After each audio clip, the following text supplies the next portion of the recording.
Today on Deep Thoughts, we're going to talk about the economy and this potential collapse that we're facing, something everyone's been talking about for a really long time. And I'm going to talk about it from two perspectives. First and foremost, I want to ease off a bit of the fear mongering going on. Now, maybe that we're headed for something huge. I don't know. But I want to remind you of some of the factors that happen when the economy crashes that I don't think that the establishment wants to deal with. And perhaps they think they've hunkered down, but I think it's bullshit.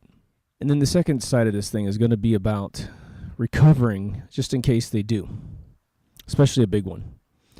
So there's sort of a silver lining when it comes to a gigantic collapse, and that is that we get to rebuild. And as much as you might think that Donald Trump is nothing but a bad hairdo running around talking, there's one major benefit what this guy is bringing society, and that's essentially talking straight, getting rid of political correctness, and just talking like most of us think, if you're awake. Again, I don't personally have any knowledge of what he's capable of doing. I've listened to his speeches. A lot of it sounds good. Some of it doesn't. But let's go with the economy. Let's go back to the very first part. So what's interesting is that I think a lot of the truthers out there, Alex Jones and Vicente and a bunch of these guys who talk about the economy crashing a lot, sort of feel like they're sticking it to the man by saying that it's coming. And I think that they're being used to condition you to prepare for it. So a lot of the hoopla, and it's been going on in the Wall Street Journal, I've been following this for at least 2 years with the Wall Street Journal, saying that, gigantic corrections are ahead. This is 2 years ago. I remember reading they were talking about a 40% correction, that they said it wouldn't occur until after the election of next year, 2016. And there may still be truth to that, but it certainly looks like they're playing games here in the fall of 2015. Now, the world has gone through unbelievable financial problems in just the last 100 years, right? We're not at 100 years from the anniversary of the Depression, and we all survived. Now, I think I've mentioned a long, long time ago in the essays that my grandmother grew up through the Depression. She's born in 1912, and my grandfather was born in 1910. At least on one side of my family, and they grew up through the Depression. Never met my grandfather. He passed away before I got to any cognizant age, right?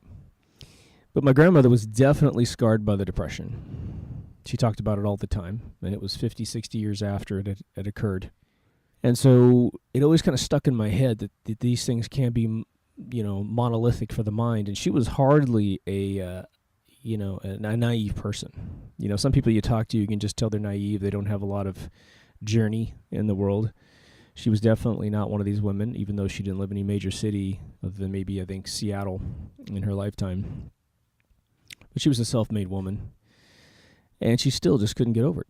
And when I came to California, and it was about 1987, I went to go buy some necktie nooses because I thought I needed to dress up for my job, which was ridiculous. I remember buying socks. And I'm in one of these kind of foo-foo stores of, the guys with the suspenders and button-down shirts. Really cool place in Westlake. And this old man came up to me, and I started trying to look for socks. I'm a pimple-face-covered kid, nerdy as hell. And the guy came up to me and says, I notice you're picking different colored socks and all the socks that you're buying.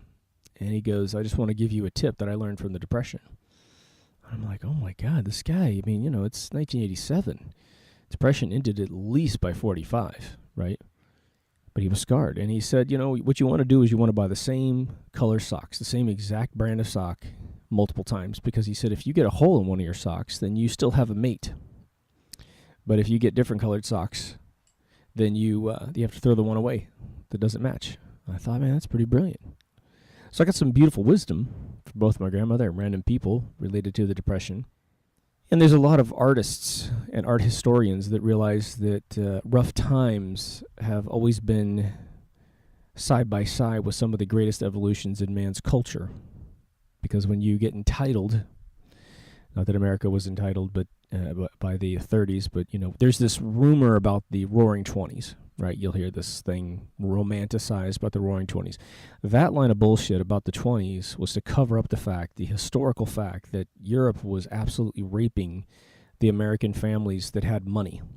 So all the families that managed to move to America and save their nest egg and manifest it up through railroads, through industry, and get extremely wealthy were taken down in the 20s by really bad investments that were set up to kill those families so they couldn't rise up and stabilize America against the tyranny, the financial tyranny coming in from Europe.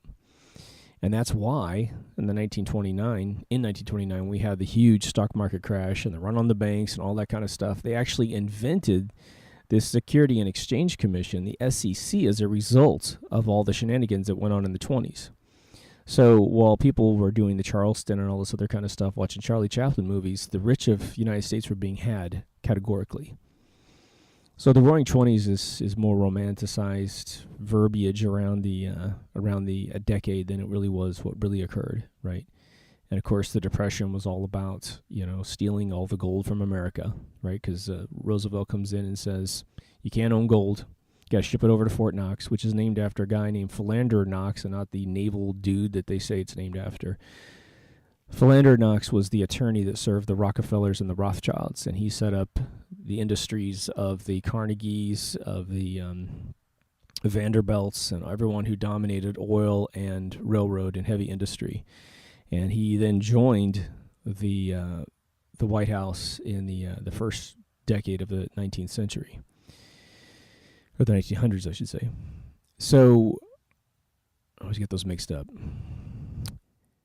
So we've been in this crazy cycle for quite some time, and before I go into the second half of this thing, we have a lot of worry that the Chinese markets are going to affect the U.S. markets, and there's a really good source out there called China Uncensored on YouTube. Just look it up. If you're looking at this on YouTube, just go up in the search field and type in China Uncensored. They've done a really good job sort of making sense of all the economic chaos in China. As a matter of fact, I've seen a lot of their episodes that were recorded a few weeks ago now become, Wall Street Journal articles, people saying the exact same thing that they had said ahead of time, which is that the Chinese stock market isn't entirely linked to the financial stability of the country. It definitely affects things, but it's not a health mechanism of their economy like it is in the United States. They're not so incredibly coupled.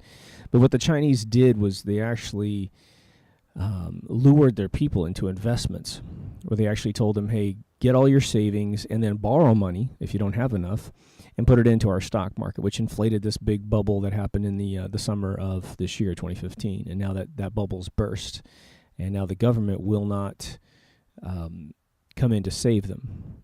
Now, part of that is the game that America plays on its people, essentially the European bankers that play through our politicians, right? Because all of our politicians work for the European bankers, whether or not they realize it or not. Lobbyists are essentially representatives of these individuals. One of the biggest games that they play in all modern countries is to make sure that people have no money, because that allows us to sit around and make videos like this so that we can actually expose the game. So China's doing the exact same thing to its people. It's exactly what happens here. And what's interesting is that in this climate right now, if you want to see how America treats its people, just look how China treats its people. China censors outgoing articles about the economy. Now, they're much more aggressive about it, but we do it here as well because we don't really have, the activism that they do. We are more willing to take the state-run propaganda, the Fox News, the CNN, anything AP Reuters coming through the wire. The 6 corporations that filter it to us, but there's only one corporation that makes most of the big stories that we have, and that's all created by AP Reuters in Europe. Technically speaking, when you follow all the chains of command, all the editors that go up to the top, it's all being dictated. Every word, everything is prepared in advance so that we don't hear the wrong thing to make us upset, right? So here in America, we have financial mechanisms that keep us stable for our future. Again, my friends who are incredible personalities in Hollywood production, design, all that kind of stuff, music, most of them can't fathom not working. I've got friends that are in their 80s still working, and they're like, look, I'm going to die with a paintbrush in my hand. That's just the way I want to go. And I think that's the way we all should go, because otherwise our brain will atrophy. So you want to keep keep steadfast. Retirement is sort of a death mechanism if you don't really plan your retirement carefully. If you're going to retire into another private industry where you're going to do something that's intelligent, use your mind, and create something you've always been pining to create, well, then you're going to be okay. But if your retirement is to sit on a porch and fish, your brain's going to turn to jello. It just is. Maybe that's cool with you, you know. I'm not going to go out that way. I'm going to work until literally my body can't do anymore, you know, and I'll die happy and exhausted. It'll be just fine. But I will leave behind creations that people can experience, hopefully, right? But here in America, we have the normal 9-to-5 job, which, you know, you're supposed to take your money home, pay your bills, have a little bit of fun, and then put some away in the savings. But none of us make enough money to actually really, you know, build much of a savings, because there's always a collapse that takes the savings away, depending on what you do. The more independent you are, the more that your savings gets, exhausted into your professions. You know, if you want to get into music, you can dump 50 grand really fast and have a big, you know, music studio you can barely control because the technology is so intense, right? You're reading manuals more than making music, which is why all of our classic musicians have opted to keep things really simple and analog. But we also have, you know, 401ks. If you read the books of Robert Kiyosaki, he talks about how the 401k was essentially a coup on the American people and any other country that has a device very similar to that. And that you, instead of investing it in very solid long-term mechanisms to make money, you're forced to give your money into the institution. Usually, like Enron, you buy your company's stock and they match your funds and all this other kind of stuff, but it's an extremely volatile mechanism that makes sure that you have a high likelihood of losing the value of your 401k. And now I think most baby boomers actually at some point cash out their 401ks and manage it themselves, which is good. You have IRAs, you have mutual funds, you know, all stock-based mechanisms that in the background they're using stocks to actually, you know, maneuver around and make you money. And some people are extremely good at it. Some people have insider trading information, so they never really lose. If the stock market's going down, they'll do what's called a put option, which means they're going to make money if the stock goes down. And so there are mechanisms by which, you know, we invest that makes us very dependent on the stock market. So here in America, it is actually a lot more volatile than anybody realizes. And that's why, you know, here in MK Ultra, we essentially say you want to balance your retirement into probably commodities like precious metals, because precious metals, what I like to say is that gold never goes up and down in value. It never does. The only thing that happens is that you use a shitty mechanism called fiat currency to value gold. And so what you're looking at is the strength of the dollar against gold. Gold is just there. It just has a value. And, you know, it's just a matter of how much of your currency you need to use to buy a bar or, you know, an ounce or whatever. Again, if you've never bought anything like that, there's all kinds of places online you can get it. You want to find a definite, secure place to store it. You don't want to just put it under your mattress, you know. Everybody looks there, right? But silver is nice because you have a nice small unit of measure that you can have a $15 ounce, you know, you could have a $50 little coin or bar or what have you. And this is kind of nice if there's ever a need to go barter stuff during an economic moment of instability, right? But let's talk about the crash, as they say, right? There's a couple ways to look at this. It's easy to sit in a vacuum and look at the economy and say, oh my God, it's horrible. Look at the stock market's going down and that sort of thing. And there's some logic to that. But at the same time, you want to look at gigantic corporations that are owned by these European bankers, right? Huge corporations. Anything that goes over $1 billion worth of gross national product or profits even, or just, you know, income, gross income, is usually linked to an organization that knows what's coming, right? All investment banking houses, Goldman Sachs, all those guys, they know what's coming. And some of them are sacrificed into the system, like, you know, Fannie Mae and Freddie Mac were sacrificed after the Bilderberg meeting in 2007. But I guarantee you that everyone got out that was on the in. Everyone was supposed to get out. And you know, people who work for those organizations will actually be invested off to the side, and they don't actually go down. So even if the CEO walks out with his head down, or maybe he's in handcuffs or whatever, the guy's secure. He just he's pretending to be invested in his own company. And I'm sure he has a balance sheet that tanked on his own company too. But those are all options he's probably given as he got the job. So it's not like he took his hard-earned money, put it in his own company, and lost it.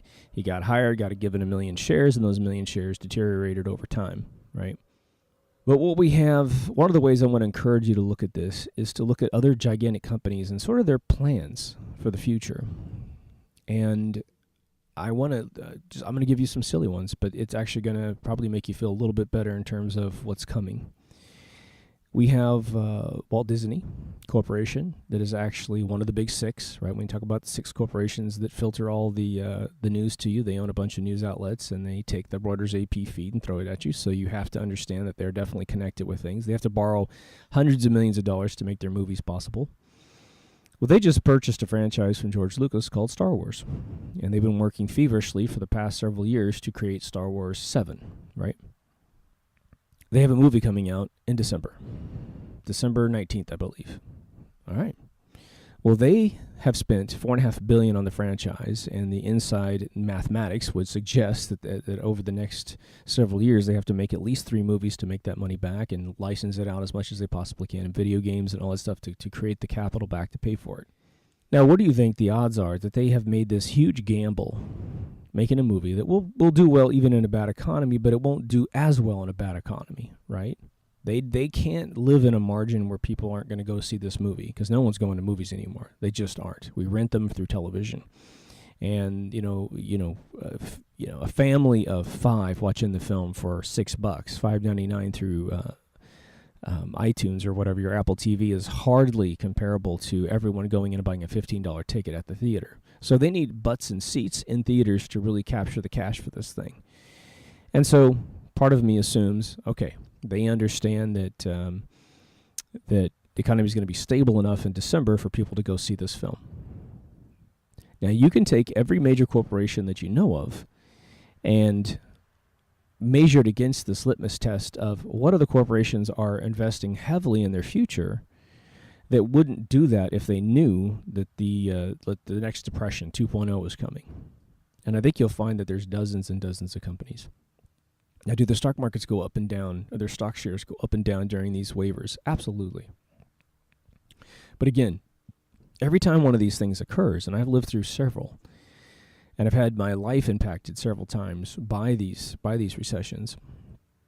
And again, I think the last thing we had was damn near a depression, but it didn't. Depression, I think the definition, and there's economic definitions of it that I'm not going to try to capture here, but there's definitely a fall in the amount of jobs that are available and the amount of soup lines that happen, but then there's the extended number of years of zero recovery.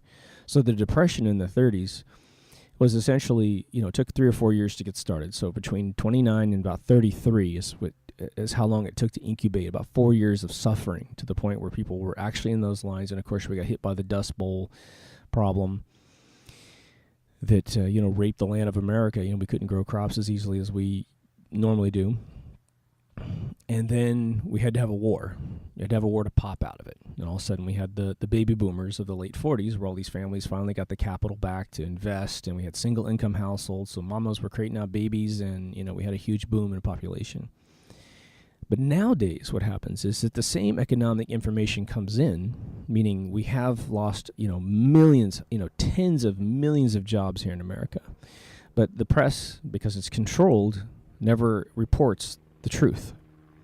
The White House plays games with unemployment records by saying that if they deny unemployment benefits, then they can claim that the lack of filing for unemployment is somehow an indicator of jobs being created. And it's a huge scam that people buy into.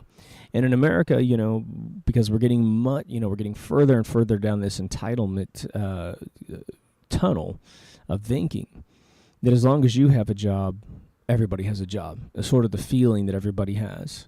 And so since the majority of people, say 70% of Americans have a job who are employable, right? No matter how bad the job is, they ignore the 30% that don't have a job. Now, it's when your wife doesn't, have the ability to find a job and you can barely make ends meet, or your husband can't, and that kind of thing, or your kids are getting out of college and they're coming home to live with you, thus creating more financial strain on you, that it starts to kind of sink. And that's when you become part of the 30% of people that know someone that doesn't have a job, and it hurts, right? So the other reality is that everything always bounces back. It does. And I'm going to put a little wedge in that thing during this episode, because what I want to end is this ridiculous pattern of allowing the people that have created our crappy currency to get a second chance. And this is why this episode is so incredibly important. The one idea that I'm not going to save to the end that you need to memorize and repeat to every human being you possibly can. Doesn't matter where they live on planet Earth, as long as they're using this crappy fiat currency created by these banker families in Europe. Okay, it's not the European people. It just so happens that the people that got control of the world happen to live there. So when I say that, don't take offense if you live over there. If anything, you're closer to them. You could apprehend them. You know, we got a couple, annexy families over here that we can grab too. But our guys think that they are from over there in their brain. That's who they serve, is not us. They serve, these elites because they want to go to these weird parties where they wear, goat heads. But in the traditional sense, we live on these bubbles. It's no news to you. But the one thing I want you to get is, if we were to go into a horrible collapse and everything tanks, okay, here's your silver lining that I want you to activate. It's sort of a mutant gene that's been in you the whole time and you haven't activated, so you haven't seen your powers. The one thing I want you to say to every human being on Earth, even children, because maybe your generation, our generation, screws up and doesn't take this advice seriously, but the next generation can grow up in this advice and change things, right? Which is this. The people that created the horrible economy, the horrible money system that has this derivatives bubble that's in the quadrillions hanging over all of us, all this boom and bust stuff that you hate, right? The fact that you can't have the freedom financially to do what you need to unless you win the lottery, right? There's a lot of people here in Southern California live on the coast who've won the lottery, technically speaking, right? They have homes that are worth, millions and millions of dollars. And so, but they know in their heart that they're that fraction of a single % of people that have that opportunity. Now, we have to say that the people that made the system that breaks, they no longer get a chance to do it again. A simple analogy is the following. If you have a brand new house constructed, you buy a plot of land, you have a brand new house constructed, and you go into that house and it is horrible, right? It is the War of the Roses.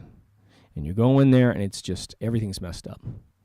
The last thing you're going to do on earth is go back to the contractors who put that house together and say, no, do it again. Now, you might because of financial things, but I would say sue them and have someone else do the job who knows how to do the job. But we don't do that in our economy, and we don't do that in our political layers, right? So president after president screws up this country, removes the rights of our Constitution, right? Bush and Obama have absolutely obliterated the Constitution. They're the puppets in front of these bankers, right? They don't have any agendas personally in their brain. They just need to look good on television. But we keep giving these people the second chance to do it again, and it invariably creates crap every single time. Your rights have not improved since 9/11. They've deteriorated, and the only people that have ever taken away your rights were officially called Americans. One of the things I like about Donald Trump is he's actually calling out the financial stability of taking on all these folks from other countries. Instead of us going down to their country and helping them out and making sure their country is actually healthy, we're trying to absorb them into our country when they have better real estate down there than we do. Tropical lands that should be turned into unbelievable Hawaii 2.0. That's what Mexico should be. They have rich resources, gorgeous land. They have freaking pyramids, for God's sakes, right? We don't have pyramids like they do in America. We have some Native American, cave dwellings, but we don't have what they have. They have amazing history, humanity's history. They're the next Egypt down there, but they're trying to cross the border into here. So, the silver lining, just want to get out very quickly, that is, if this thing tanks, breathe a sigh of relief and realize that, one, if you're a truther, or if you follow kind of alternate media and you knew this thing was coming, then all of a sudden you're validated. You're validated all the people that won't listen to you. And especially when they're suffering, go up and talk to them. Go up and say, are you ready for change? Are you really ready for change? Because we can't continue doing this, right? We can't just prop them back up again for a 7-year run. This last bust that happened really started in around May of 2007, and then it finally dropped in the the winter of 2008, when I started getting companies calling me, all my clients that were spending tens of thousands of dollars, hundreds of thousands of dollars with my company, calling me because I was the CEO, and they're saying, look, we're closing our doors. And they hadn't made any mistakes. Their products were fantastic. In fact, some of their products were so innovative it was crazy. But they had to close their doors because their financial, cycles were being shut off. They needed investment capital to keep going. And they would have been gigantic companies had they been able to get across maybe the next 12 months of bridge funding, but they couldn't. I know some people that cashed out in the same exact time frames as well. So what I think is interesting is that Donald Trump is running around talking like a normal human being and everyone's freaking out. There's two halves of the camp, right? There's the giant 90+% half, which is us citizens of the world looking at him and saying, wow, we know he's, he can't just go to the Hill and do what he wants to do because, again, the bankers own 99.9% of all the politicians that he's going to have to talk to get any one of his plans in place. I mean, he would literally have to take the broom and fire virtually everyone on the Hill. And because people are elected, you can't fire them. So it's not like walking into the Trump organization and saying, I don't like you guys, you're doing a bad job, you're all fired. He can't do that. But one thing we can do is take the theme of what he's saying, the theme of talking normal to each other, about normal things that just are undeniable, right? And moving that agenda into the brain and taking it and applying it to what we're willing to tolerate as a conversation. I'm going to tell you right now more than ever, the lexicon, the words that we use and how we talk to each other is improving incredibly in the United States of America, meaning the following. By Trump going out there and talking normal and telling people to go fuck themselves. He was actually cut when he was dealing with this huge thing where he was saying anchor baby, and this guy was trying to say you're being offensive, trying to police him back in his place to talk like a bullshitter, like Hillary Clinton or Jeb Bush, right? He said, I'm going to use anchor baby. I'm trying to make a point here, and everybody understands that, and 99.9% of every American understands what that means, right? And then he told the guy to go fuck himself, but they cut off the camera. It's kind of cool. And I'm not saying that being rude is the way to go, but come on. Those people that run around with those PC police tags should literally be cuffed and jailed because they are trying to police the mind. They're literally committing murder on your brain if they succeed with you. And so the funny thing is that Hillary's out. Hillary's a felon. No matter how you cut it, she's a felon in the United States of America. She's had one covert email kept on a local server in her home, and you don't need two. She only needs one, and she's a felon. She loses her right to vote. She loses her right to bear arms, and she's a felon. She should go serve prison time, maybe for the rest of her natural-born life. But, of course, Americans are going to watch this, and she's going to somehow squeeze by. I'm sure before she gave up the server, she's already given up a plea deal. Somehow, the elite have come in and said, okay, well, you're going to take a lot of bad press, and you're not going to be president. But as a concession, you're not going to jail. But she should go to jail. If what I've been told through mass media alone has actually occurred, she should go to jail. But it doesn't matter if she didn't have those servers. She talks in complete bullshit constantly, right? She talks to us like we're an idiot. And only the people with their head in the sand who don't want to pay attention to politics, but they want to say that they have anything to do with politics, right? I've got some of my family. They want to feel like they're authoritarians on politics, but they don't want to actually research anything. And again, I'll always say on this show, the mantra of the average American is research nothing, know everything. And you're going to find that all over the internet in every single country. We have some people commenting on these videos, and their big intellectual dump on us is to say, read this article. This is going to totally contradict everything that you're saying. They have no words of their own, but they want to come off in the comments section as if they have any brain of their own. But they don't think. They just regurgitate. They don't even regurgitate. They just link you off to a brain that's better than theirs. If you can't form an opinion on your own with your own voice, then you have no opinion. And I thankfully know that the people who push play on this video, you all have your own opinions. Right or wrong, it doesn't matter. You've actually thought stuff through. You've actually researched stuff through. So right now we have a paradigm shift in the middle of this financial collapse, which is fantastically coincidental with what we need to have in the minds of human beings to get out of this goddamn bubble system. Because if we let them crash this market, even 30%, okay, which is pretty devastating for a lot of investment portfolios, but again, it will rebound. All that's going to happen is the 17,000 is going to go to 25,000. We're going to pat ourselves on the back that we've recovered, and then in 7 years, you're going to have another pop. And just to review, the 2008 bubble burst and left people over the next year being laid off like crazy. In Los Angeles, 2009 was the year of the layoff. It was the year of people closing their companies. It was the year of everyone reducing their salaries. In my company, we worked our butts off and paid ourselves a very modest salary, and then we gave ourselves our first increase in the summer of 2008 because everything was going well. And as soon as I told my partners that it was going to crash in June, 3,500 points by the end of the year, and they looked at me and laughed. I told this story before, but once stuff got crazy, we reduced our salaries almost back to our previous salaries. All the founding partners of this company. And we had so much money in the bank that we had to figure out a place to put it real quickly. And so we paid all of our employees in advance during this horrible time. So our employees actually were okay, and they had great health care at the same time. But eventually it caught up. And now what happened with this 7-year gap between 2008 and 2005, or 2015, excuse me, was that it took about 4 years to give any sign of a rebound. You know, by 2012, people were still sucking on fumes.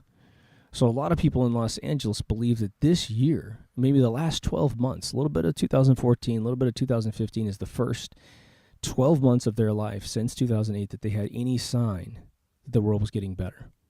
And now we're headed into another bubble burst, probably, right? And I hope it goes without saying that if you don't have to, don't spend any money between now and at least October.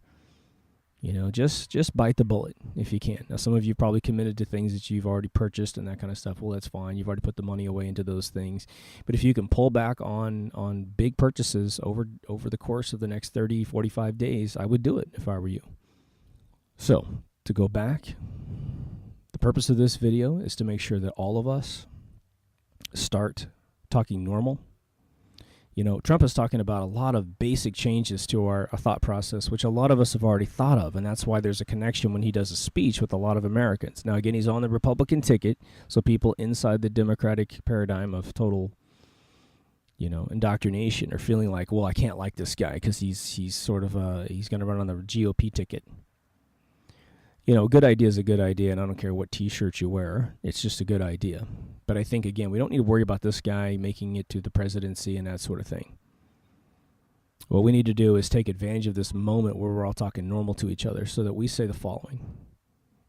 I'm just going to review economics in this planet and review a couple of the sort of big picture things that will get us out of a lot of the messes that we're in globally. And America's in a very special situation. If you're watching this from Europe, you're probably not as bad off as we are. You don't have as many genetically modified food products on your shelves. You have countries like Scotland, you know, trying to ban GMOs, and I think Germany's going second, right? It's going to be great. But the dollar in America, which is the same kind of dollar of the euro, is fiat, meaning it's fake, it's backed by nothing. And that wouldn't be necessarily a horrible problem as long as we limited the quantity of our cash, but we have something called quantitative easing, where these bought-off politicians essentially allow infinite numbers of U.S. dollars to be created, minted at debt to Europe with an interest rate that's impossible to pay. And it's not impossible to pay because it's a really high interest rate. It's impossible to pay for one mechanism, and that is that the interest that would take to pay off the loan from creating the money is never created.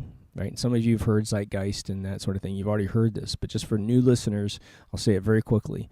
If you and I were to exchange $1, I loan you $1, and I say there's a 10% charge for me giving you that $1, which means you owe me $1.10 when it's all over. But I give it to you in this world, and I say, here's $1. And you know in your back of your brain, well, I'm going to go work somewhere else. I'm going to make $2. I'm going to bring back this kid his $1.10, and then I have 90 cents left. And then I'm debt-free, and I got me over my hump of not being able to pay my electric bill or whatever. You're good. But the problem is when there is no other money in the world, it's the only money created is just between you and I. Then if I only give you $1, but I say you owe me $1.10 back, and there's no other money in the entire world, I mean nothing, and you want to pay the loan back 1 second after I give you the loan, we sign this bond The bond is an agreement to pay back the loan at interest. You give me the dollar back, and I say, well, where's my 10 cents? And you say, well, it was never made. I don't know how to pay you back 10 cents because it was never created. And I say, well, okay, I'll loan you the 10 cents at interest so you can go make more money to bring it to me. And immediately the Ponzi scheme of this game should just immediately impact your brain and say, well, wait a minute, this is just an impossible scheme. This is ridiculous. Why would I even borrow the 10 cents from you? Why would I borrow the dollar from you? Because at an interest that's never going to be created. Well, since 1913, the United States of America, with the 16th Amendment, which was what we call falsely ratified, falsely approved, lied that it was ever voted on by all the states that needed to get it over its majority to become an amendment to the Constitution. Since then, every single dollar that the United States of America has borrowed from Europe at massive interest rates has never had the interest, the compound interest, by the way. It compounds over time and gets higher and higher and higher. We've never had the money to pay back the loan. Now, some economists blow that off because they say, well, okay, it's a Ponzi scheme, but you know what? You can borrow money forever, so it doesn't matter if you ever pay it back because we don't care. We just want to have a balance sheet against you so we can control you. And that's exactly what's occurred. So the reason why America is constantly in war and constantly bullshitted about why we need to be at war is because behind war is all the loan processes that get us in debt. And I think it's interesting that Europe, who largely avoids war, right? You know, we'll go to war for some American reason, and, you know, it's like Europe sends 10 troops, right? We're sending 100,000 troops. Is that we are suckers for several reasons that we mentioned on the show, right? Religion is co-opted, right? If God is a pure thing in your life, then using it to validate war is amazing. The one being in the whole universe that would not want you to kill another person, that wrote supposedly commandments to say, you know, thou shalt not kill, is the number one mechanism in your mind that rationalizes going over and killing someone of which speaks a language you don't know, reads a Bible called the Quran that you don't have any knowledge of, but you've been told it has infidel passages in it. So this is the mechanism that creates this problem. So again, if the economy crashes, I'm just going to keep pounding you in the brain with this. We have to make sure that they don't get a second chance, and that we spread this knowledge that they can't have the second chance. One of the things that Trump said in his Arizona speech, and again, you know, I'm not sure if I even believe my vote would ever get to the guy if I voted for him, and I'm not sure he's going to consistently say anything that I want to vote for in the first place. So please don't take this as a big Trump endorsement. But again, the mechanism and the way he's talking to people is waking people up. I guarantee you, let me finish my point. One of the things that he said was that he was going to actually hire independent economists. And he's named them by name, and I don't remember their names, but he says, I'm going to find the best and the brightest and meanest people to negotiate on behalf of America to get our gross national product back up, to shut down all these factories in foreign countries, right? So he talked about Ford opening up a Ford plant in Mexico. He talked about Oreos opening up a Oreo plant in Mexico. And again, we have nothing against anyone in another country. But again, as a corporation that's founded in America that benefits from tax breaks, you know, which are ridiculous, right? I falsely mentioned the net worth in the millions. I should have said billions of the Sam Walton family. They're valued in the billions. 158 billion, I think, was the last time they ever had a value in the last month here. But they're given gigantic tax breaks in the billions. So the richest people in the world who have inexhaustible bank accounts are getting tax breaks by politicians because they simply get bought off. And you know how the game works. But why is that okay? Why aren't you talking about that? Why are we talking about a dentist that went over to Africa and killed a wild animal? Which is, again, another horrible thing. But why aren't we talking about the things that actually affect us? Because as soon as you get a tax break over there for the Sam Walton family, at $6 billion plus, who do you think pays for that? You do, right? You pay for that. That is someone stealing money out of your family's taxes, which is why your taxes will continually go up every time they give a tax break to an oil company, a tax break to the big motor, too big to fail. Too big to fail means they have the right to steal your money, right? So I want to review cash for 1 second because it's sort of the global force that kind of fuels this psychotic world that we have. And for a lot of you, this is just a recap, but I want to recap it with you because I want you to repeat it in the next several days, in the next several months. To the degree the economy does tank, and I hope it doesn't, but if it does, you have ripe minds to pass your information along. But I'm gonna say it to you the way I say it to my friends who don't know anything. I've got friends of mine who are sweet people. They want the world to be great and peaceful, but they are completely indoctrinated, live inside their cell phones constantly, don't have a one contributing moment of their life to humanity. And they want to, though. They want to actually be good and really fuel peace, right? Well, our money, that fake money I talked about, is given fake demand by the sale of a barrel of oil. And this is what we call the petrodollar. And remind your friends, have you ever heard of the petrodollar? And we don't say petrol for gas in America. So a lot of people have heard of it, but we don't also talk about the oil-backed currencies, another way we say it in America, right? But so they needed demand. They needed some product that has a currency. Like currency it's all metaphors of water. The currency washes up against a bank, and that's how that works. So we have a situation where this currency, is used to purchase this thing that we use for everything, our jet fuel, our car fuel, the lubrication in our cars. It's used to make plastics, right? All plastics made out of oil. So you have this huge demand, and therefore we have a resource issue. The banks want to do a couple things, and again, this is no news to a lot of you, but this is what we need to remind our friends. All of the wars in the Middle East are based on the two things. The availability of oil in these countries, meaning, everyone knows that the Middle East has a ton of oil. Now, we have a ton of oil in other locations, but we're trying to get control over the Middle East, we being the subservient minions of these European bankers. We shouldn't be a part of their game, but we are. Americans shovel their offspring into wars in the name of Jesus Christ, right? Or these, if you're not religious, the secular threat of them coming over here, right? They have no navy, no air force. Everyone calls them camel fuckers, but supposedly they have enough machines to come over here in such great quantity they can take over America. Better we kill them over there than over here, right? That's what you always hear, right? So we're over there using any excuse possible to reconstitute these countries to take on the fiat currency that we're using to destroy our freedoms. So we're not installing freedom over there. We're not installing democracy over there. We're kicking out perhaps a monarch. Assad runs Syria, right? The Assad family has never had any significant uprising against their family. They don't have any Chinese repression. They don't have the Saddam Hussein elections where he wins by all but one vote. The family's actually pretty clean in terms of the way they've run their country and taken care of their people. And you know what? It's not our place to go over there and tell people to run their countries like we do.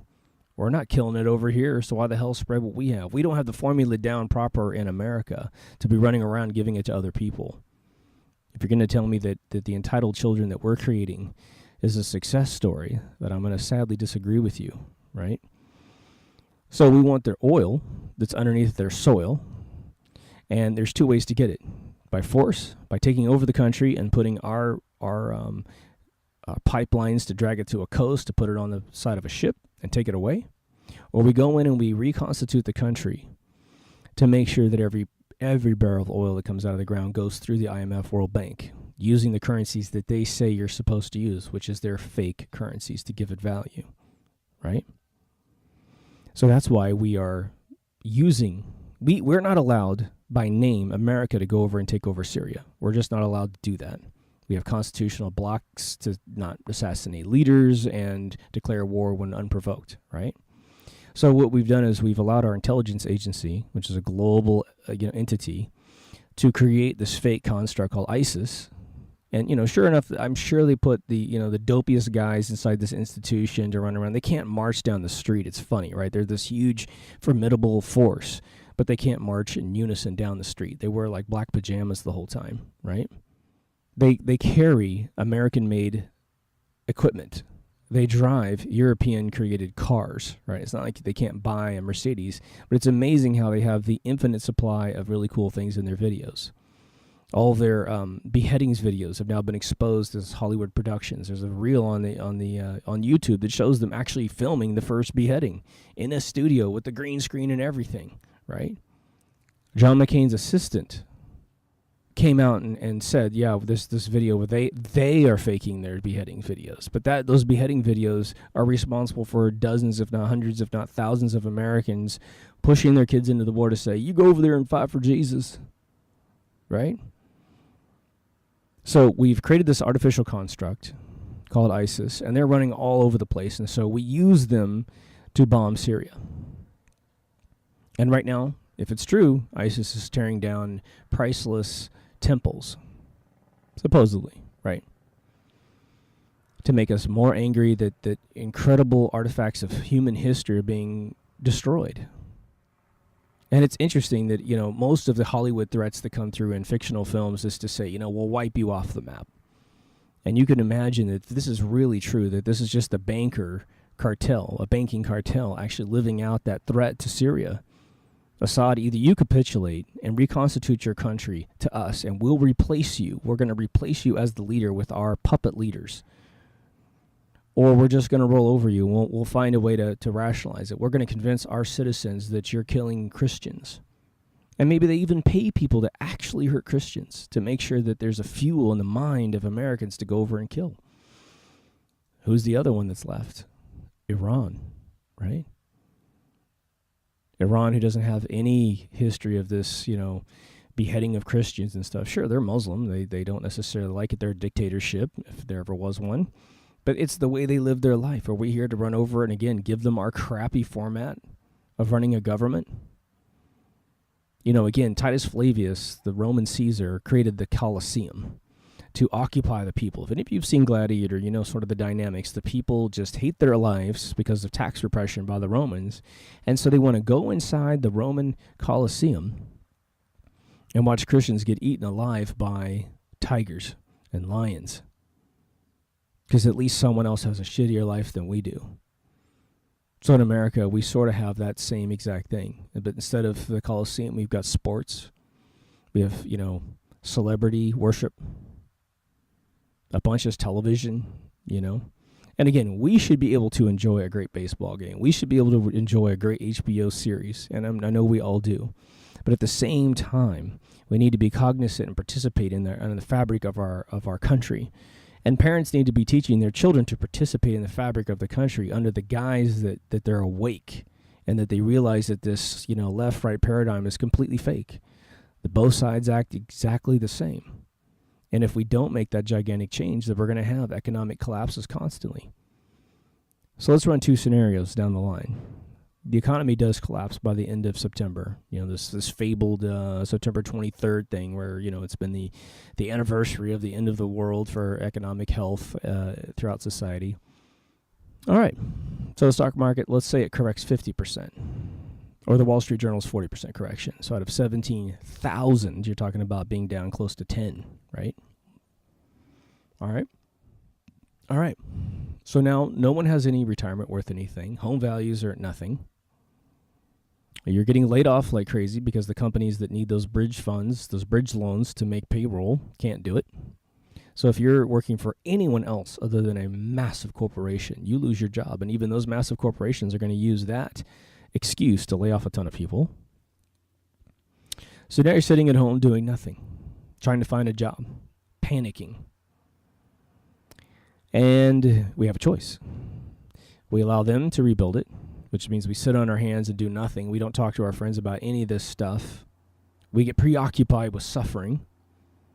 We don't take part of our time and cut a pie slice out to say, okay, big bankers, you want to play this game, then fine. And I'll tell this to bankers. I'm literally, if they're listening, it goes something like this. If you make the world euphorically happy with finances, right, we're never going to have more money than them. It's just not going to happen. It just won't happen unless we change currencies completely. But they have an opportunity to use their fiat currency to correct the world. Forgive all the derivative bubble debt. Just erase it. It's just numbers in a computer. No one's actually owed anything, right? Forgive a lot of national debts around the world to the IMF, World Bank situation, right? Keep oil at a decent price, not only for Americans, but for Europeans. Start funding education. Get it back to the way it was in the 50s. No one will notice the games that they play. But they don't do that because they're stupid and they're arrogant. I mean, they're brilliant at the same time they're stupid. But their hubris, their arrogance, is that they can crash the economy, make us all go home, not have enough money to buy that television show or that sports game or go to that concert or afford the cell phone, make us so depressed we don't want to, engage in any type of social thing, essentially put us at home in a totally introverted mechanism or stage of our life where now we're looking at ourselves more than we ever have before. It's like the end of the movie Cable Guy when, Jim Carrey's character fell on top of this transmission tower and killed television in the local area that he lived in. And you have Cage from Tenacious D. Yeah, notices the television goes off and Cage turns over and grabs the book and opens it. It's one of the greatest scenes in the world, right? He opens the book. He's like, oh my God, there's words on pages that don't glow, and I can experience a total fantasy that's entertaining. Well, if we're sitting at home completely miserable because the economy has collapsed, then we're paying attention to the bankers more than ever, whether or not it's indirect or direct. If you're a truther, then your awareness is direct. You know exactly who caused your collapse. And they've been playing this game of us not knowing who's doing the damage, right? They sit up on their, ivory towers and they say, well, these idiots don't know what we're doing, so we can just screw them over left and right. And unfortunately, currently, they're technically correct. Remember, 51% is a majority. Right? It's not a majority of voting way, but it's definitely, it is in terms of a presidential election. But we want to actually cross that chasm where 51% of people on this whole planet are awake to what's going on. We know who's doing what. And instead of the Chinese rushing in and grabbing the, their stock market executive and shaking him and saying, look, why is our stock prices plummeting? Why is our whole life savings disappeared? Go after the bankers that actually caused the problems, right? They're just human beings held up in these fortresses with small little armies. What if the militaries of every major country, the leaders of those military organizations, which are heavily orchestrated for their opinions of supporting either through indoctrination or through awareness of evilness, they support this whole mechanism as an imperative of the way the world must work, right? A general is told, well, dude, this is just the way it is. It could be better, but we as humans can't think of anything better. And Bitcoin, if anything, taught us that you can create a brand new currency out of nothing, limit its quantity, and actually have value that's built in place. Someone is born, you add a little more currency. Someone dies, you take a little currency out of circulation. So we can actually get to a point where we have the discussion intelligently to shut this whole mechanism down.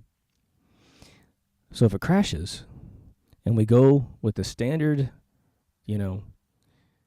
mechanism of allowing these guys to rebuild it, then you're guaranteeing yourself another hardship in 7 years at a minimum. Now, if they kick us into a depression, which is, again, a 10-year, 15-year cycle of total suffering, then it's going to be your future disappears unless you're one of the absolute lucky people to have a job. But remember, when the Depression happened, we had single-income households, and we had children that weren't entitled to a bunch of crap, right? A kid didn't get a $600 cell phone with a $50 to $100 plan every month. And for those of you who have children, you know exactly what I'm talking about. If you have two kids over 12, you're shelling out, 2 years, $1,200 for telephones, and God knows how much money per year to keep these things turned on so you know where your kids are at all times. My parents didn't know where I was every single moment of every single day, and we survived, right? I stayed at home. My parents went to work, and I survived. I smoked when I was a little kid. I survived, right? Supposedly all those great mechanisms that built bigger minds and more imagination are all of a sudden wrong. It's crazy. But again, if we're at home suffering, we're paying attention to the algorithms of how the world works. And we need to use that opportunity if they're going to push us back into that. Again, this is more silver lining if the collapse were to happen, which, again, I have my doubts, but whatever. We need to use this time to wake people up. And you're the warriors, man. You're a small few. What are these videos watched? I get like 25, 30, 40 views if it's hot, right? So because there's so few of you watching this information, and because I'm not bringing it to you in a big, Alex Jones fear bubble, all right? I just want you to take this idea, which can't be destroyed, and move it into as many minds as possible. Make sure it's repeated by people. Get people disgusted with the truth, because it shouldn't be hard. It shouldn't be hard to discuss people with the truth. Now, what's our alternative? Well, on one side of the fence, we have pain and suffering, which wakes us up. Right? 9/11 woke everyone up. It was so horrific that it woke everyone up. And now we've had all these, false flags of all kinds that wake us up, right? Okay, economic collapse wakes a bunch of people up. Donald Trump's coming in talking like a human being. And again, it doesn't really matter if he ever gets elected. It doesn't matter. But every single speech that guy does with his huge personality, right? He's got tens of millions of viewers that watch The Apprentice, for God's sakes, right? But the reason why people sit in a stadium with him, and I sat at home watching this thing, and a blurry little scrape video from C-SPAN, is that he makes me feel comfortable and almost euphoric that he's saying what we say on this show, but he's packaging it in a way that all the asleep people can hear it. The reason why he gets gigantic screams and yells is because he's saying what everyone's thinking. And if you're a Democrat hating on him simply because he's on a GOP ticket, that's crazy, right? I'm sure all of us know one of those people. I mean, the thing is if I say something that makes sense, what does it matter what race I am, how big I am, how old I am? I'm saying something that makes sense, that predicts your future. Truth predicts the future. Anything else is crap, right? But so I know a lot of people are thinking. You're thinking, well, the pressure's so heavy, how on earth do we move all these corrupt people out of the hill? Because the voting system is completely rigged. I mean, it is completely rigged. Like Bill Burr said on Conan, he said, I don't vote because I know it doesn't count. And he's right. But I tell you what, if we can get our belief system of lucidity, of your inalienable right to have sovereign money that isn't linked to some crazy Ponzi scheme where the interest money is never created, but the debt that you owe compounds over time. If we can get rid of that thought process, and at least 51% of this 350 million people we have in America alone, then things will change. All the military people, God bless your soul, you're in control. Police as well, but definitely military. And if one of the things that these psychopaths do, and sociopaths, you have sociopaths that are sort of like these minions that must serve someone. In their brain, they must be told what to do. There's a lot of people like that, and they always gravitate to these big Johnny military organizations. And there's nothing really inherently wrong with wanting to serve and protect at all. We have to have that. I consider myself serving by making these videos in one way or another, right? Hopefully I'm connecting with some of you, right? But if the mind share in the military and police forces gets to the point where they're like, look, I'm tired of dealing with angry people. The police officers have to deal with all of the civil unrest when this stuff blows up. Even just the domestic violence situations that happen because the husband and wife can't make ends meet, and when money's in the middle of a relationship and they can't pay the bills, they're going to get in arguments, they're going to divorce, and they're going to have fights every once in a while. And these police officers have to come and visit these houses, risking their life. If a gun's out there being used improperly, and remember, a knife has no ammo and doesn't need any training, right? They have to risk their lives because of civil unrest, because of the fabric that is controlling all of our lives. So they have a vested interest in correcting this problem as well. In terms of the military, okay, well, we know veterans are treated absolutely horrible in this world, right? So what's the big benefit of joining the military in terms of a benefit to you other than defending your country if it's being attacked, right? Well, soldiers 8,000 miles away in their civil unrest in the United States of America. So the soldier has to think in their brain, well, is my family safe? I heard there's a run on the banks, there's a run on all the food. Does my family have, oatmeal and canned goods and water? Do they have enough money to pay the bills? Is some sheriff going to be forced to come in and kick them out of their property like they did in Michigan, in Flint, Michigan, when all the big motor companies moved all their jobs south? So what's the benefit? There is none going down this path of allowing these crazy psychopaths to create our cash one more time. In fact, just keep going the way they've been going. So this is why we have to start feeding a different message up the ladder to all of our family members and say, look, I love you. And I think you're the biggest hero in the world for serving our country, either by being a police officer or being a military person. But things need to change. And I'll tell you right now, ladies, I don't know how many lady viewers I have. I doubt I have that many. But if I did, I guarantee you, you guys have more power over your men than you can possibly imagine. You know, some of the most noble acts of a male human being have been because the female whispered in their ear, I don't think you should do that, or I think you should do this, and you should be good because you're my man. I look up to you, and you should be a better person every single day of the year. And empowering these bankers and going over and killing all these people, calling them insurgents when we are technically speaking the biggest insurgent in the Middle East, right? Insurgent is a definition of someone having come in from the outside and invading and occupying a foreign country. That's us, man. Sure, ISIS might be the same thing. Maybe Al-Qaeda was the same thing. All, again, constructs created by these big organizations that want to move things around for bankers. But I don't think the average American, especially a Christian, wants to go over there and be responsible for killing people. When in the end, on your judgment day, if you want to take the way that you believe you're going out, what are you going to do when you go up to big old, Peter, St. Nick or whatever, and you're St. Nick, isn't that good? We go up to Peter and, you're saying, hey, yeah, I got 80 confirmed kills. And the guy looks at you and goes, yeah, those were innocent people defending their country. And you called them insurgents. Oh, but that's what my boss said. That's what my boss told me. My boss said that they were insurgents. I mean, they didn't lie, did they? And, maybe the dude looks at you and says, well, I gave you a brain, or you were given a brain to think on your own, but you didn't do it. And in the end, you took a bunch of people out of their lives. You made them suffer. You took fathers away from their families, brothers, sisters, in some cases, babies and children, because you weren't able to think for yourself. Now, I think there's forgiveness on all levels, no matter who runs this universe, but why go out like a sucker? Why go out in a way that you could change things for the better? The second you pull out a gun and you aim it at a human being, you should be asking some serious goddamn questions of where you get the right to take someone's life, right?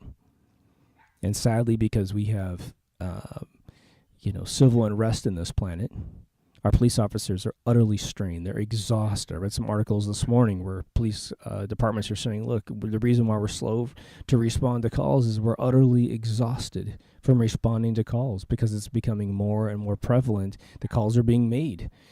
And we walk into these horrible, acidic situations where our lives are on the line, and all we want to do is go home and kiss our babies and hug our spouses and live another day.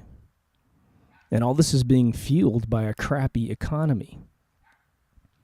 So one of the things one of the ways I would encourage you to say this is to say to anyone who's arguing with you or listening to you, just say, look, we can't allow this to go on because this boom and bust thing that's every 7 years is going to keep us all down. It's going to keep us all from revealing what we are meant to be on this planet.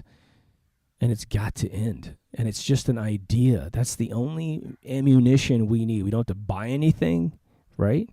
We just have this idea we have to insert in people's minds to end this absolute chaos. But we have to have some facts, right? That thing I just gave you about how money works, I need you to repeat it to as many people as possible. Just think again, $1 with a dime's worth of interest. You give away the dollar. There's no more money in the whole world, right? There's only the buck that you created from nothing in a computer with no gold as a backing for its value. And whatever interest rate you have is never created, so you can never pay that back. It's a hell of an awakening when you look at the American history, which there's been some great little memes and posters on the web about the fact that America's been at war for almost its entire existence. In the beginning, it was sort of noble that we're fighting against tyranny. We're kicking out the European tyrannical thing. And I always like to remind our European friends, hey, man, your entire region of the world was under tyrannical dictatorship rule until America existed. There's no denying that. It's not that we're better. We're made from you. It's your genetics that came over here and created the first free country on planet Earth, even if it was just for a minuscule second of existence, where it was truly free without a national bank, or actually run by Europe. We had freedom, and that forced Europe to change its ways. and to offer at least the illusion of a democratically elected leadership instead of the monarchs that were running the world. And sadly, Europe, hangs on to their monarchs and allows them to exist. And then they say all this stuff about, they don't really have any power. I got friends of mine that try to tell me the Windsor family has no power, that they're just old money. And in the end, what all that tells me is that their heart is so fragile that they can't deal with reality. Because the Windsor family alone owns trillions and trillions, if not quadrillions, of dollars in real estate and banking and industry, right? But they just look at the balance sheet of the taxes that come over to their family. I think it's, 15 years ago, it was estimated around 44 million pounds a year was given to the Windsor estate to keep the Buckingham Palace going. Whatever. Just try to haul her off into jail, and they're going to pull out laws that go, you can't do that. Isn't that tremendous? These individuals are bigger than you in terms of their rights. They have more rights than you do. And it's illegal for you to accuse them of anything. Isn't that weird? As far as I know, there's no law in America that says you can't accuse someone, no matter how high they are, of doing wrong. Now, I'm of the belief that the President of the United States could actually commit a crime on television of any horrific level that you want, and somehow the guy wouldn't go to jail. Somehow they would smoke it over on the press, cut the live feed or whatever, and the guy would never go to jail. But that's a contingency of weirdness. So how do you handle the next 45 days to maybe the next 6 months? Again, I think that the most wise, prudent thing you can do, again, this is just what I would do in your situation, right? I have positioned my life to be at no risk to these financial collapse besides the industries that I perhaps work in, but I'm extremely diversified and no robot's going to replace what I do for the next probably millennia. But I would just say be careful. Be careful with your spending. Again, if you can get out of any financial commitment in the next 45 days where it's going to take a very significant chunk of your cash and move it into some, again, elective thing, unless you're sitting on gigantic capital that is secure from the stock market.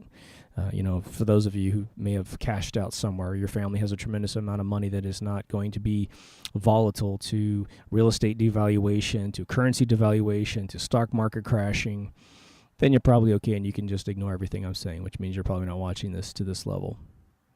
But if you can be careful, be extremely, extremely careful. We're going to see a lot, this is my prediction, we're going to see a lot of boom and bust weeks up until a final crash, if there is one in general. Now, I talked about the beginning, chaos. Now, there's two sides to the chaos of the financial collapse. If you just look at Venezuela, if you look at areas in Europe that have had various scares, essentially the pattern goes a bit like this. And there's always, different scenarios. So, this isn't the end-all, beat-all history, but it goes something like this. There's a giant reduction in the stock market. There's panicking, right? If everyone panics, this is no news to most of you, but I want you to listen to the cycle of this so you can calm down. I'm trying to de-fear you out of this thing, even if it does a collapse, right? If there's a run on the banks don't have the cash to give it to you. They simply don't. Your local little bank, just look at the local bank next time you drive by it. Any of them that you drive by and just think about it. They're just tiny little buildings with, I don't know, maybe a few $100,000 in cash in there, maybe $1 million if it's a giant bank in New York City. But they don't have the cash to give everyone the money that represents the numbers in their bank accounts. And so they're forced to shut down ATMs. They're forced to shut down withdrawals, to close the bank doors and that kind of stuff. It's not a sign that we're completely upside down. It's just a physical limitation of the amount of cash that they have. But of course, your sheep are going to go nuts, right? So the first thing is don't get into that game, and don't panic if you wake up and you turn on the television and there's tons of people lining up taking money out. Now, one of the pieces of advice that I've heard that I think is really sensible is just to take out a little bit of cash for yourself, just to float your strategic resources. Don't worry about paying your electric bill, your rent with this money, but just a little bit of money that would be like a full withdrawal from an ATM, which I think is now $400 or $500. Just have it somewhere safe, that you can have it in case something occurs. Right? You always have a little bit of liquid cash, because even if cash is devalued in the future, and if like 6 months from now or something, I guarantee you in those first few weeks of panic, that money's going to be worth something. And if people can't get the money out of the bank, you'll be one of the only people that have stable cash, right?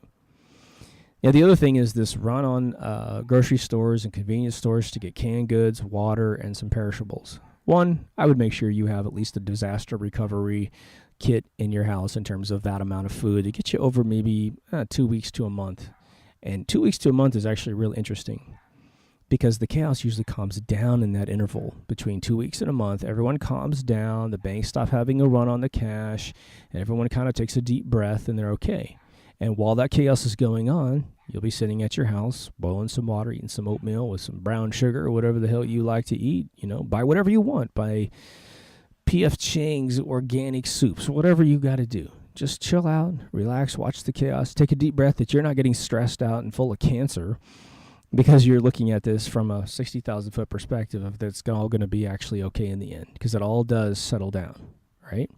A lot of us don't go in for whatever, it's that Black Friday or whatever it is, right, where everyone goes crazy and steps on each other and kills each other. A lot of us sit at home and watch that and just go, oh my God, I'm so glad I don't subscribe to the consumerism that these people do. It's the same exact people that rush for Black Friday that are going to rush to those banks and the grocery stores. You'll already be set up, right? Now, utter chaos, let's just say, it goes a little bit longer than a month, which I would almost guarantee you it will never, ever eclipse 4 weeks of chaos. I would be surprised if it eclipsed 2 weeks of chaos, right? The military and the police can't handle it. They simply cannot handle it. And again, right now they're completely strained.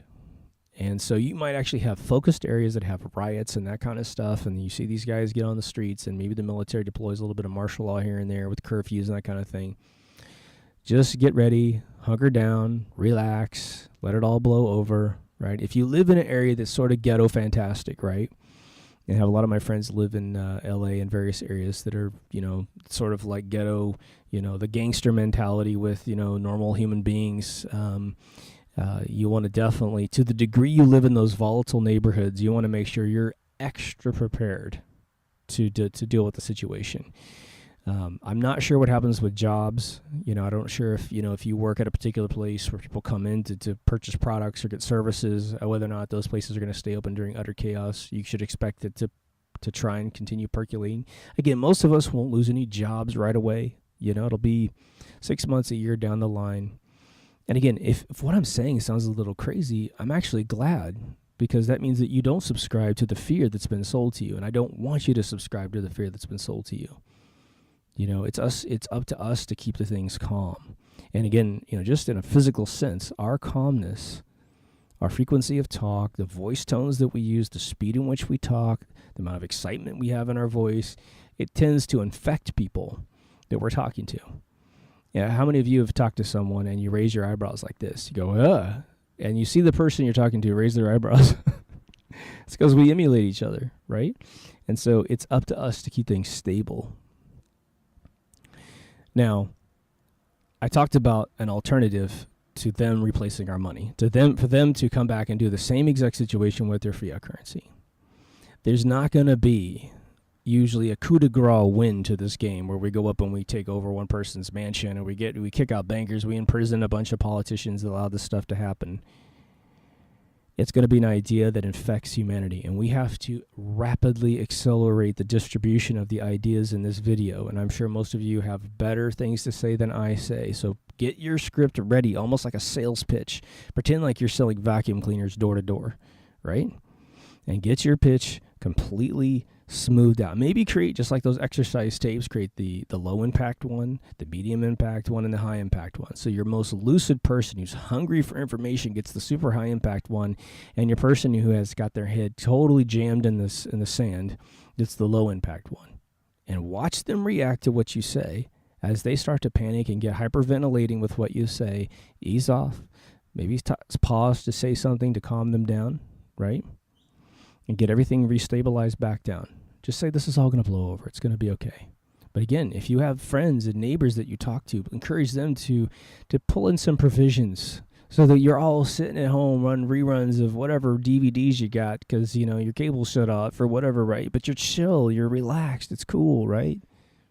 Now, I want to put a fine point on a gentleman that's saying he's going to run for president because this information needs to spread as widely and as fast as possible. Fastly.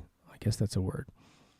Vice President Biden is being pushed into the forefront on the Democratic ticket because Hillary's a felon.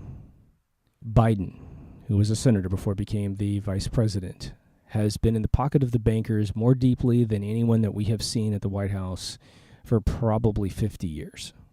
This guy deregulated, from the senatorial level, he deregulated the monitoring of the Federal Reserve banking system in the United States of America in 2003. Specifically, there's something called, I believe, the M3 aggregate report that he personally championed to have dissolved, claiming that the information in the M3 aggregate report was actually being exposed in different regions through other reports, which is a complete and utter lie. What's the M3 aggregate report? It's very simply this. When the Federal Reserve gives American money, American confiscated money, to foreign agencies, being these European banking cartels, the amount of money and who they send it to is listed in the M3 aggregate report, among other things. But because they knew they were going to crash the economy in 2008 after this real estate bubble burst, he was part of the team that actually helped deregulate that reporting mechanism so that we didn't know where the money went. Now, some of you remember Paulson walking in right around the time that Obama came into office, where they had this TARP thing, but they wanted to have America make $750 billion and give it to the Federal Reserve to distribute to their buddies. Again, it's a big, you need to be in more debt with us sort of thing, right? And one of the senators, I forgot who it was, said, well, I want you to tell us who you're giving this money to. And Paulson on video camera said, no, I'm not going to tell you. But had the M3 aggregate report remained intact, I believe that transfer would have been complete. He could have given Paulson the money and said, okay, go. And we're going to watch where you send it. And if you send it to one of our enemies or someone we don't like, then we're going to pull the plug on this whole thing, right? So Senator Biden, Vice President Biden, is one of them. He's one of them more certified than any of the people you've seen run for president at all. He's more than Jeb Bush. He's more than Hillary. A great article came out on the Clintons today that someone said, finally we're going to see the end of the Clinton era. And they said that it's not that we don't know that all politicians lie. It's just that the Clintons lie so effortlessly. It's abominable, right? I think that's just beautifully said, right? So that's a little bit on the economy. Again, we have a duty to our fellow human beings to pass the information along that these crooks don't get a chance to do it again. You know, and the message to them is make the world euphoric, and quite frankly, you can do anything you want with it because no one will be paying attention. But the second you make a bunch of mutts like us, unemployed, sitting at home with video cameras, you're screwing yourself because we're starting to talk about you and we're starting to spread this information on you. So spread the information as deeply as you possibly can. Again, rehearse what you're going to say to people. Think about it strategically. Think about it as like a side job. And think about it as if I'm going to send you a check for $1,000 for everyone you talk to.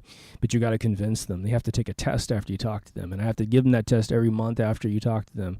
And you get your $1,000, $100 increments every month that they go by that they still believe. And 10 months later, you get your full $1,000.